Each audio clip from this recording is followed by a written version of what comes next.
It's been a big couple days for the crypto industry. And today we learned that former CEO of bankrupt crypto lender Celsius, Alex Mashinsky's bail has been set at $40 million after he was arrested yesterday on charges of fraud. He has pled not guilty to 7 counts relating to misleading investors and manipulating the price of Celsius's CEL token.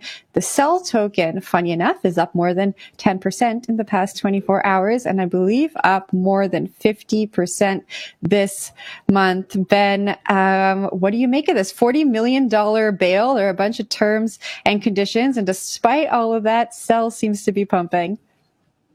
Yeah, I mean, I find that quite extraordinary, really. But and I might have set the bail at $40 billion rather than 40 million, because I think Alex Mashinsky is shown by these findings by the DOJ. It was really building a whole empire on a house of cards here, and he deserves to go to jail and have the book thrown at him. As far as I'm concerned, he represented himself as a custodian of these customers' hard-earned assets, and then just used the assets as a slush fund for his own purposes, and that was duplicitous and deeply troubling.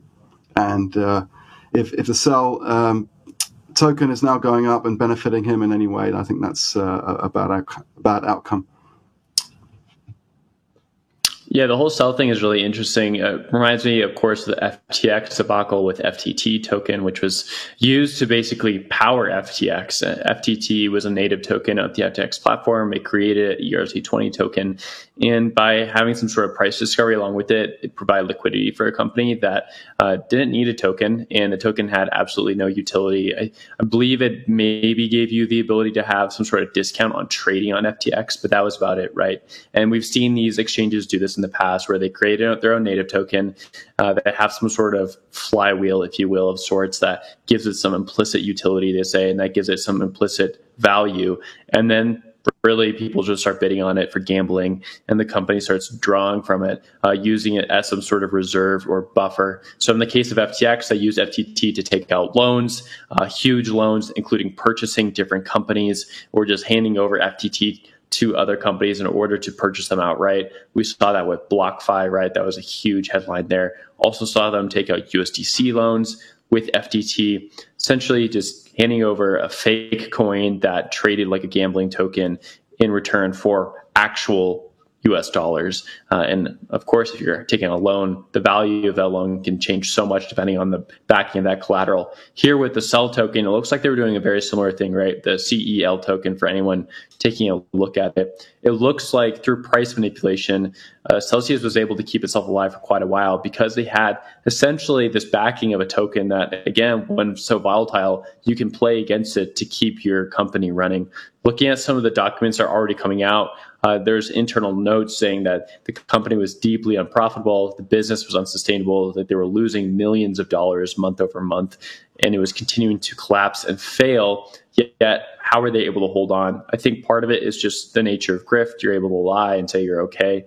But also, I think the CEL token has a lot to do with it, where they're able to sell this token or manipulate the price of it in certain ways in order to keep the company afloat, maybe taking loans out on it. I'm interested to see this come forward, right? Right now, we just have these as allegations from the DOJ and various other government agencies. But in the future, I'm sure they're going to state out specifically how these tokens were traded internally and externally to be able to keep this $1 billion scam afloat. But for now, I guess we'll just have to watch from the sidelines. Jen?